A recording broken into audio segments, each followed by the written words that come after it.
का कर रहे बहाना, जाग रहे हो मैंने जाना। आलस कर रहे वर्षों से, आलस को त्याग है देना। जागो अब तो नींद से जागो, जागो अब तो नींद से जागो। 13 दिसंबर 2023 से 14 जनवरी 2024 के बीच कई विलक्षण योग बन रहे हैं। इसके लिए हम ये कहेंगे कि ऐसा ग्रह गोचर योग कभी नहीं बनेंगे।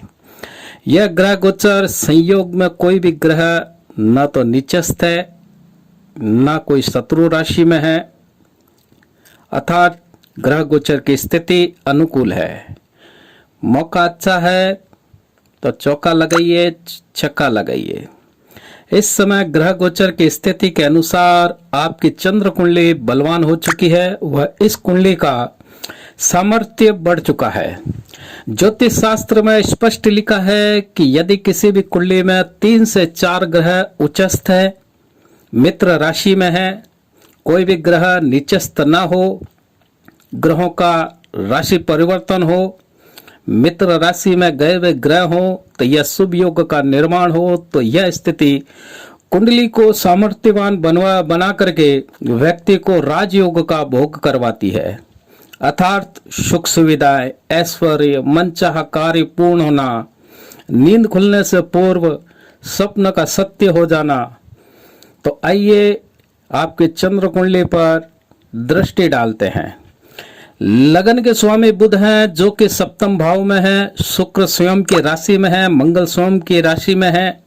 बुध वक्री है, अवस्था में है, 28 दिसंबर को छठे भाव में आएंगे।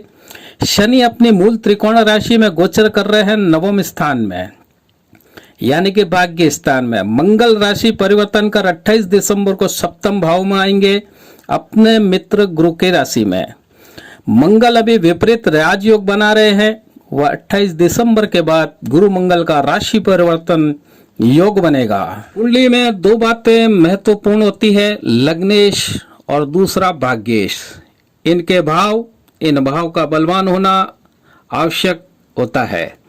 इन गोचर में इनका गोचरस्थ भी शुभ होना चाहिए। अब शनि भाग्येश होकर के लाभ भाव, पराक्रम भाव, छठे भाव, जो कि मेहनत और संघर्ष का भाव है, उस पर दृष्टि डाल रहे हैं। बुध सप्तम भाव में बुधादित्य योग बन रहा है। तीसरे भाव के स्वामी सूर्य सप्तम भाव में गोचरस्थ करेंगे, आपके आत्मविश्वास को बढ़ाएंगे, क्योंकि वह सीधे लगन को देखेंगे। तीसरा भाव ऑनलाइन प्लेटफॉर्म संचार माध्यम का है, सूर्य सप्तम भाव व्यापार में है। इस समय शुक्र जब छठे भाव में गोचर करेंगे तो शुक्र 12वें स्थान यानी विदेश भाव पर अपनी पूर्ण दृष्टि डालेंगे। इसके फलस्वरूप आपका व्यापार बढ़ेगा जन्म स्थान से दूर दूर तक। बुध व शुक्र का छठे भाव में योग होगा, तो यह योग महालक्ष्मी योग, मालव्य योग कहलाएगा। किंतु बुध का छठे भाव में होना कोई अधिक अशुभ नहीं होता, किंतु शुक्र का छठे भाव में आना अशुभ हो जाता है, इसलिए महालक्ष्मी योग कुछ कमजोर हो जाता है। तो ऐसे में आपको शुक्र के उपाय मंत्र जाप करते हुए अपने व्यापार नौकरी में ईमानदारी से पुरुषार्थ का प्रयास करें, ताकि आपके भाग्य शनि आपका पूर्ण सहयोग करेंगे। क्योंकि शनि अपनी गर्लफ्रेंड शुक्र का हमेशा गिफ्ट देते रहते हैं, क्योंकि शनि की दृष्टि पहले से ही छठे भाव पर रहे। फलस्वरूप आपका भाग्य, आपका व्यापार बहुत अधिक बुष्ट होगा। राहु कर्म स्थान में यानी कि 10वें भाव में गोचर कर रहे हैं। आपको यहाँ के लिए मैं अधिक नहीं कहूँगा, बल्कि इतना ही कहूँगा, राहु कब क्या दे सकता है, वो भी अचानक।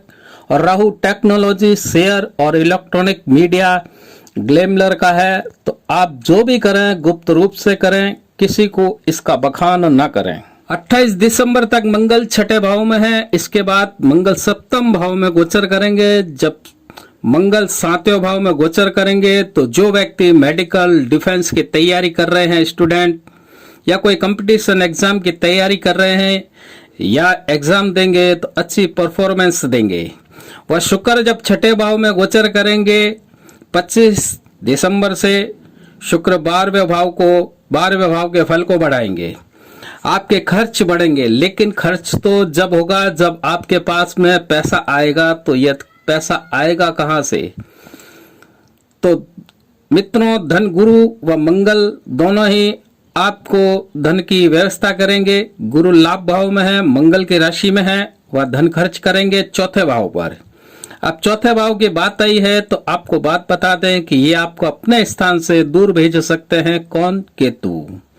मंगल सप्तम में गोचर करेंगे तो उनकी दृष्टि दसम भाव पर होगी, जहां पर राहु बैठे हैं। तो मंगल दसम भाव को बलवान करेंगे, क्योंकि मंगल दसम भाव में कुल दीपक का योग बनाता है।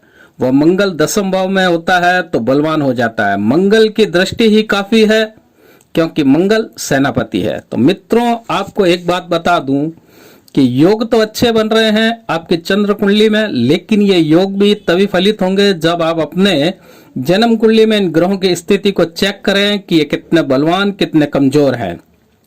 यदि राजयोग कारक ग्रह बलहीन, कमजोर हैं तो आपको सिर्फ वीडियो देखकर ही खुश होते रहना होगा, सपने संजोते रहेंगे।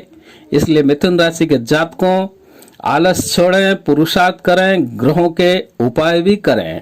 तो ये हमारी छोटी सी जानकारी आपको दी गई है मिथुन राशि के जातकों को। यदि आपको ये पसंद आई हो तो लाइक करें, सब्सक्राइब करें, बेल बटन को अवश्य दबाएं।